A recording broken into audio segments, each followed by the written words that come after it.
They called it illegal. They called it unnecessary. They said no unit needed a 40mm gun in the jungle. But somewhere in the Pacific, surrounded by mud, vines, and machine gun fire, one officer refused to listen. His superiors wanted standard rifles, mortars, maybe a light artillery piece. What he wanted was a Bofors. And when a hidden Japanese bunker locked down an entire advance, an illegal gun would change everything. The Pacific War was not Europe. There were no long tank battles like in Normandy, no massive armored pushes across open plains. Instead, there were islands, places like Battle of Guadalcanal, Battle of Peleliu, and Battle of Iwo Jima. Every island was a fortress. The Japanese didn't defend beaches. They defended depth. They built bunkers reinforced with logs, sand, coral, and steel, camouflaged artillery, hidden firing ports, interlocking kill zones.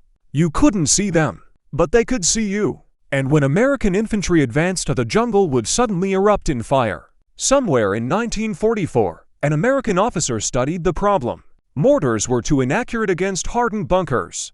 Bazookas lacked consistent penetration. Flamethrowers required suicidal proximity. He had seen something else. The 40mm Bofors anti-aircraft gun, originally designed in Sweden, adopted worldwide, and mass-produced by the United States. On ships, it shredded aircraft. On land, it could fire high-explosive shells at nearly 120 rounds per minute. It wasn't standard infantry equipment, and technically deploying it this way wasn't approved. But the officer made his case. If it can tear apart aircraft at 2,000 feet, imagine what it does to a wooden bunker. Headquarters refused. Too heavy, too unconventional, too risky. So he found a way anyway. The Bofors 40mm gun was not subtle, weighing over 2 tons with carriage, crew-served, belt-fed, firing a 40,311mm high-explosive shell. It was designed to kill aircraft. But aircraft are thin aluminum. Japanese jungle bunkers. Wood, earth, coral, sometimes steel plating.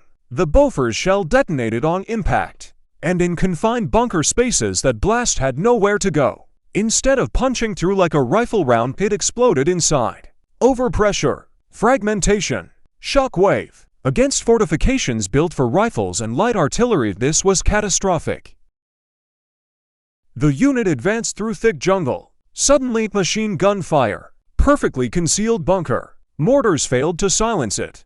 Rifle grenades bounced harmlessly off reinforced logs. Casualties mounted. Then the officer gave the order. Bring it forward. Dragging a Bofors through jungle mud was madness. But inch by inch, they positioned it. The first round hit the bunker face. Wood exploded. The second round detonated inside the firing slit.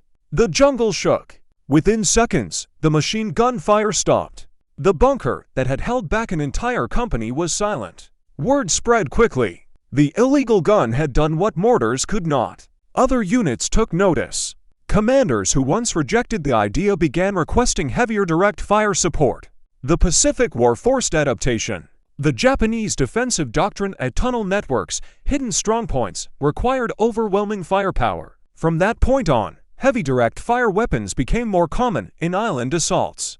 Innovation born from necessity. Sometimes the battlefield rewrites doctrine faster than any general. The Pacific War was brutal. It punished hesitation. It punished predictability. Weapons designed for one purpose were often forced into another. Like the Bofors.